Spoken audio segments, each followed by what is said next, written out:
लगन। इस लगन को ही दूसरी भाषा में संकल्प कहते हैं। भीतर एक गहन जिज्ञासा, गहन प्यास, एक तड़फ और जीवन की एक सुनिश्चित दिशा। जब तक ये लगन ना लगे, एक दीवानगी ना हो, एक जुनून ना हो, ना तो किसी सांसारिक कार्य में सफलता मिलती है और ना ही आध्यात्मिक कोई लक्ष्य हासिल होता है। जिंदगी में भी वही लोग सफल होते हैं बाहर, जिनके भीतर एक जुनून सवार होता है।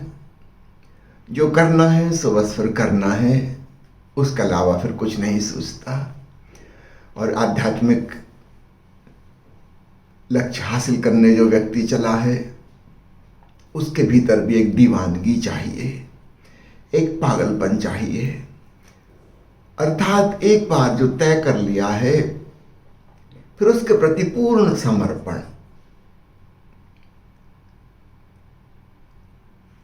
अभी थोड़े दिन पहले मैं पढ़ रहा था इंटरनेट पर एक दिन कि हिरण के दौड़ने की गति लगभग 100 किलोमीटर प्रति घंटा होती है और शेर की दौड़ने की गति 60 किलोमीटर प्रति घंटा है, लेकिन फिर भी शेर हिरण को पकड़ लेता है। तो इसकी खोजबीन कर रहे थे, ऐसा कैसे होता है? हिरण तो बहुत तेज दौड़ सकता है। पकड़ में से लिया जाता है, हिरण बार बार यहां वहां देखता है और शेर सीधा अपने लक्ष्य की तरफ देखता है, फिर यहां वहां नजर नहीं करता। हिरण की आदत बार बार मुड़ के आजू बाजू देखने की, बस उसमें मारा जाता है। यदि हमारे जीवन में एक लगन है, एक दिशा बोध है, एक डायरेक्शन, फिर मुड़ के नहीं देखना, तो बात बन जाती है। और हम यहां वहां बार बार देखते हैं, बस बात बिगड़ जाती है। तिब्बत के दलाई लामा ने अपने बचपन के संस्मरण में लिखा है कि जब वो 5 साल का हुआ, छोटा बच्चा था, तब उसके पिता ने उसको कहा कि अब तुम्हारा समय आ गया स्कूल जाने का, बहुत दूर है वह पाठशाला, कल सुबह तुम्हें वहां जाना होगा। तो घर का जो बूढ़ा नौकर है वह तुम्हें घोड़े पर बिठाल कर ले जाएगा, तुम्हारा जरूरी सामान ले जाएगा, लेकिन 2-3 चीजें स्मरण रखना। पहली चीज, एक बार जब घोड़े पर तुमको बिठाल दिया गया, फिर पीछे पलट के मत देखना। मैं ऊपर खड़ा होऊंगा मकान की छत पर, तुम्हारी माँ भी वहां खड़ी होगी, हम लोग तुम्हें देख रहे होंगे, लेकिन तुम्हें पलट के देखने की जरूरत नहीं। इस घर में जितना तुम्हारा रहना था, वो 5 साल का समय पूरा हो गया, अब ये समय समाप्त हुआ, अब स्कूल का समय आया। वहां देखना जहां जाना है। दूसरी चीज, जाते समय तुम्हारी आंख में आंसू नहीं आने चाहिए। 5 साल के बच्चे से बड़ी गहरी एक्सपेक्टेशन, अपेक्षा की जा रही है, आंख में आंसू ना आए। माता पिता छूट रहे हैं, घर छूट रहा है, अड़ोस पड़ोस के बच्चे छूट रहे हैं, दोस्त जिनके साथ खेलता है, कूदता है।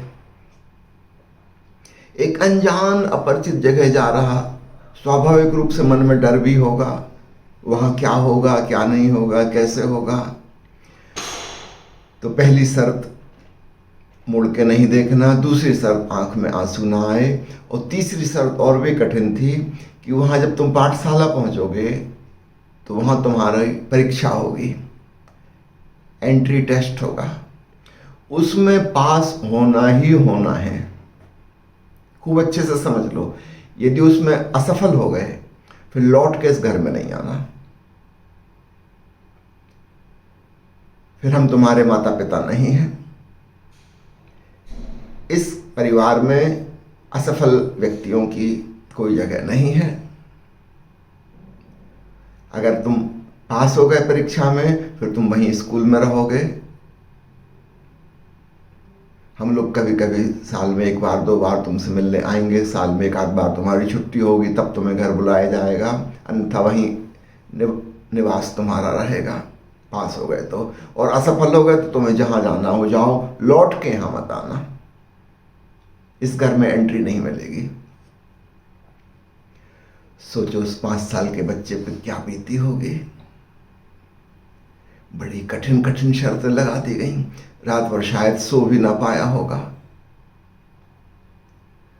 सुबह उसके माता पिता ने उसके सामान बांधा, उसको तैयार किया।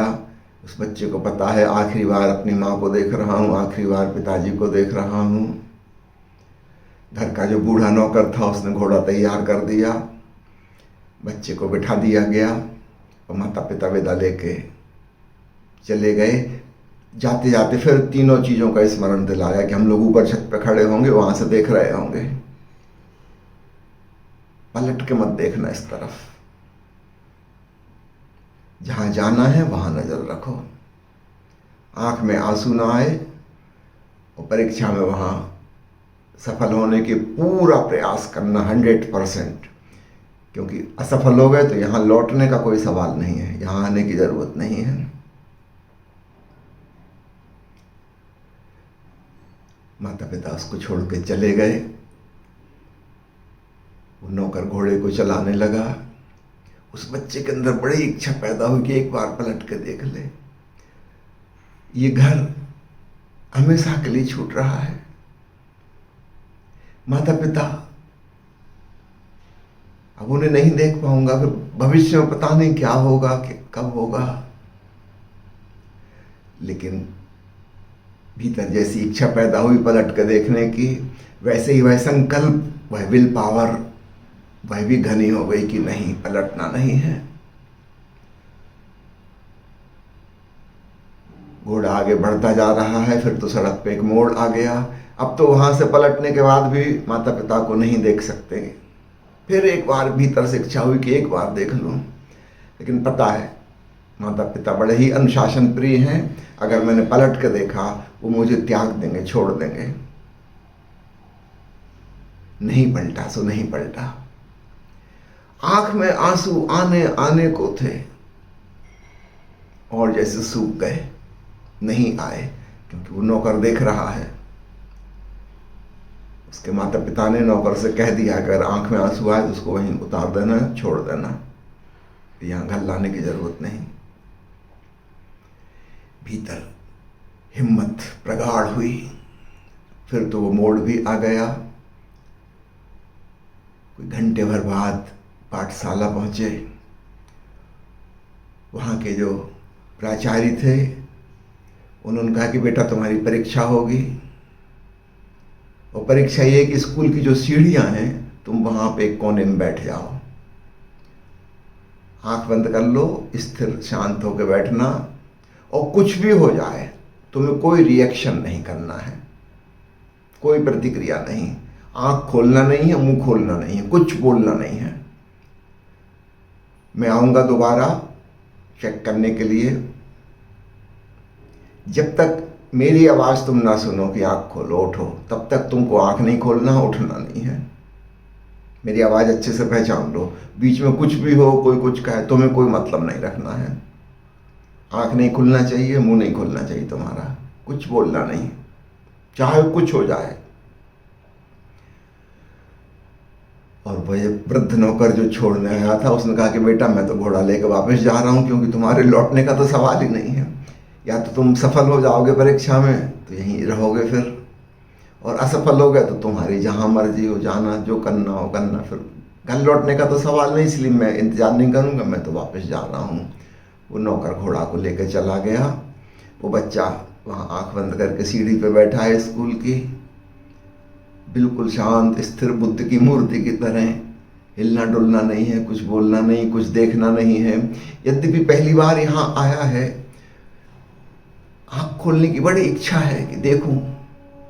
फिर कुछ बच्चे वहां से गुजरे, स्कूल खुलने का समय था, बच्चे आ रहे हैं, कोई जा रहा है, कोई उसकी छेड़खानी करने लगे, कोई उसको कंकड़ मार रहा है, किसी ने उसका शर्ट खींच दिया, लोग बच्चे उसकी मजाक उड़ा रहे हैं, कौन है, कहाँ से आया, क्या नाम है, कोई पूछ रहा है। लेकिन ये तो बोल नहीं सकता, आँख खोल के देख भी नहीं सकता, खासकर जब कुछ उपद्रवी बच्चे उसको तंग करने लगे। कोई उसके बाल खींच दिया, कोई उसको अपमानजनक बातें कह रहा है, दिल हुआ कि उसको एक चांटा मारे, लेकिन मार नहीं सकता, आंख भी नहीं खोल सकता, देख भी नहीं सकता कि कौन है। 1.5 घंटे तक वो बैठा रहा। तब वो प्राचार्य आए, उन्होंने उसको थपथपाया और कहा कि बेटा तुम सफल हुए, आँख खोलो, तुम परीक्षा में पास हो गए, अब तुम्हारा स्वागत है इस स्कूल में। तुमसे हम कुछ उम्मीद कर सकते हैं कि तुम जिंदगी में कुछ कर सकोगे। जो बच्चा थोड़ी देर आंख बंद करके ना बैठ सके, उससे और हम क्या आशा करेंगे, वो क्या करेगा जीवन में। तुमने पूरे संकल्प के साथ मौन धारण किया। और एक बात और बता दूं, जो बच्चे तुम्हें तंग कर रहे थे वो कोई तुम्हारे दुश्मन नहीं है, मैंने ही जानबूझकर उन्हें भेजा था। ये तुम्हारी परीक्षा की घड़ी थी कि जब कोई तुम्हारी मजाक उड़ा रहा है, कि अपमान कर रहा है, तो अब तुम आँख खोलते हो कि नहीं खोलते। जब कोई तुम्हारे कपड़ा खींच रहा है, कि बाल खींच दिए, कि कंकड़ मारा फेंक के, तब तुम्हारे भीतर से प्रतिक्रिया का भाव जन्मेगा। क्या तुम सजग होकर रोक पाओगे? क्योंकि जिंदगी में तो आए दिन ऐसा होगा, कोई अपमान करेगा, कोई गालियां देगा, कोई खींचातानी होगी। क्या तुम शांत रह पाओगे? क्योंकि जो व्यक्ति शांत रह पाता है वही अपने लक्ष्य की तरफ अग्रसर हो पाता है। जो लोग बेचैन हो जाते, अशांत हो जाते, छोटी छोटी चीजों में उलझ जाते हैं, वो फिर कोई बड़ा लक्ष्य हासिल नहीं कर सकते। तुम परीक्षा में पास हुए, स्वागत है तुम्हारा। तुमसे हम बहुत उम्मीद करते हैं कि बहुत कुछ कर सकोगे। दलाई लामा ने अपने जीवन कथा में लिखा है कि उस दिन तो मुझे लगा था कि मेरे माता पिता कितने कठोर हैं, ये 3 शर्तें जो मुझ पे लगा दी, कितने दुष्ट किस्म के हैं। मुझे लगा था घर का नौकर, जिस समय चाचा जी कहता था कितना क्रूवल, कितना क्रूर है, जरा उसे दया ना आई, 2 प्रेम के शब्द ना बोला। और ये प्राचार्य, ये तो लगा था कि बहुत ही क्रूर, कैसी परीक्षा ले रहे हैं। और बच्चे दुश्मन जैसे लगे थे जो मुझे तंग कर रहे थे। लेकिन आज मैं जानता हूं, आज मैं जो कुछ भी हूं उन्हीं की वजह से हूं। उन्होंने बिल्कुल ठीक किया। मेरे भीतर एक दृढ़ संकल्प, एक लगन पैदा की। मैं अपने निर्णय से डवाडोल ना हूं। वो डिटर्मिनेशन, वो विल पावर, एक दृढ़ निश्चय। और एक बार जो निश्चय कर लिया सो कर लिया। अब पलट के नहीं देखना तो नहीं देखना। आंसू नहीं आने चाहिए तो बस फिर नहीं आने चाहिए। परीक्षा में सफल होना है तो होना है, चाहे कुछ हो जाए। वो आंख बंद करके बैठना, चुप रहना कोई छोटी मोटी बात नहीं थी। जीवन मरण का सवाल लग रहा था उस क्षण, था ही। एक छोटे बच्चे के लिए कितना मुश्किल है, बड़ों के लिए मुश्किल है। मैं लोगों को मेडिटेशन सिखाता हूं, कहता हूं शांत हो जाओ, विश्राम पूर्ण हो जाओ, आंख बंद कर लो। 10-20% लोगों की आंखें भी बंद नहीं होती। मैं फिर दोबारा कहना पड़ता है, बीच बीच में खोल खोल के देख लेंगे। कितने लोग हैं जो प्रवचन सुनते हैं, जब तक समझा रहे हैं तब तक वो सुनेंगे, जैसे ही मैंने कहा कि अब ध्यान शुरू करते हैं वो उठ जाएंगे। करने में कोई रुचि नहीं है। इसका मतलब कोई गहरी जिज्ञासा नहीं, कोई लगन नहीं, कोई प्यास नहीं, कुछ समर्पण की भावना नहीं, कुछ करना नहीं है। बस यूं ही उत्सुकता, बस सुनने को आगे, देखते हैं क्या कह रहे हैं। कई बार लोगों से मुलाकात होती मेरी, वो कहते हैं हम ओशो को इतने सालों से पढ़ रहे हैं। अच्छी बात है, पढ़ रहे हैं। कहते हैं ऑडियो प्रवचन भी हम सुनते हैं। मैं पूछता हूँ ध्यान करते हैं आप? कहते नहीं, ध्यान नहीं किया। तो फिर आपने क्या पढ़ा, क्या सुना? ओशो यही तो कह रहे थे कि ध्यान करो, शांत हो जाओ, सजग हो जाओ, निर्विचार हो जाओ। यही तो कह रहे हर प्रवचन में। कहते हैं हमको तो पढ़ने में बड़ा मजा आता है। ये तो ऐसे ही हो गया, कोई कहे कि हमको तो पाक शास्त्र पढ़ने में बहुत मजा आता है और यूट्यूब से हमने बहुत सारी खाने की रेसिपीज डाउनलोड कर ली हैं और कुछ तो हमने बिल्कुल रट ली हैं, आप पूछ लो हमसे। और उनसे पूछो आपने किचन में जाकर खाना पकाया कभी? कहे नहीं, हमको कब से भूखे हैं, खाना वाना पकाने में रुचि नहीं है। पूरा याद है हमें, आप कुछ भी पूछ लीजिए। बहुत पढ़ते हैं, रेसिपी बुक्स पढ़ने में बहुत रस आता है। कहेंगे तुम पागल हो क्या? पढ़ना निश्चित रूप से उपयोगी हो सकता अगर आप किचन में जाते और व्यंजन को पकाते, उनका स्वाद लेते, उनसे आपको पोषण मिलता। ये लक्ष्य था।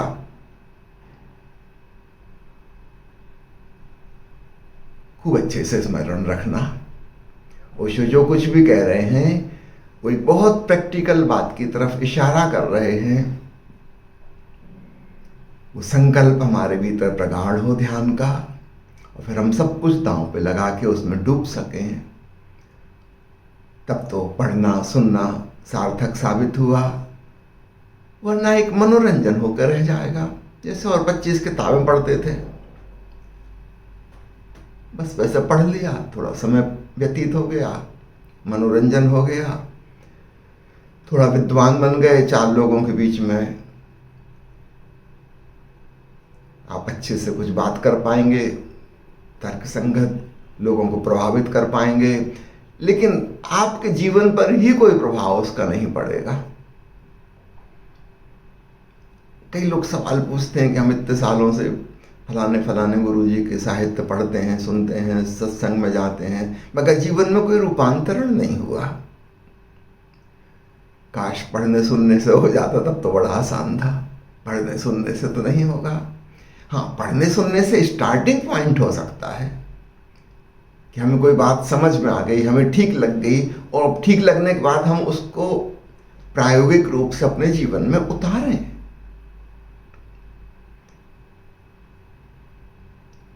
मुझे याद आता है ओशो प्रवचन देते थे, अक्सर वो लौट कर जब आते थे फिर अपने मित्रों से पूछते थे प्रवचन कैसा लगा। कोई कहता वो अच्छा लगा, बहुत अच्छा लगा, तो ओशो प्रसन्न होकर उसकी तरफ नहीं देखते थे, बल्कि उससे पूछते थे सिर्फ अच्छा लगा? कहता था हाँ बहुत अच्छा लगा, बहुत मजा आया। ओशो कहते हैं काश अच्छा लगने की जगह तुम्हें ठीक लगा होता। अच्छी तो तुम्हें कई चीजें लगती हैं, फिल्म भी अच्छी लगती है, अखबार भी अच्छा लगता है, मैगजीन भी अच्छी लगती है, गपशप भी अच्छी लगती है। अच्छा लगने से कुछ पक्का नहीं है कि वो तुम्हारे जीवन में प्रवेश करेगा। ठीक लगे तब कुछ बात बनेगी। तो लोग उनसे पूछते हैं इसमें क्या फर्क है अच्छा लगना और ठीक लगना? कहते जब कोई बात हमें ठीक लगती है हम उस पर दांव पे लगाने तैयार होते हैं। सिर्फ अच्छा लगना तो कोई खास बात नहीं हुई। अक्सर हमें बहुत सी गलत बातें भी अच्छी लगती हैं, उसकी कोई वैल्यू नहीं है, कोई कीमत नहीं है। 2 दिन 4 दिन बाद सब भूल भाल जाओगे। लेकिन अगर कोई बात हमें ठीक लगती है तब हम उस दिशा में अपनी जीवन ऊर्जा को प्रवाहित करते हैं। कोई चीज़ हमें गलत लगती है फिर हम वहाँ से सावधान होते हैं, उस दिशा में हम नहीं जाते। इसका मतलब हमारे जीवन में परिवर्तन की शुरुआत हुई। तो ठीक लगना गलत लगना यह बहुत महत्वपूर्ण है, सुस्पष्ट रूप से। फिर वो गलती आपके जीवन में नहीं होगी। जो चीज़ आपको ठीक लग गई होगी फिर उसी दिशा में आप जाएंगे।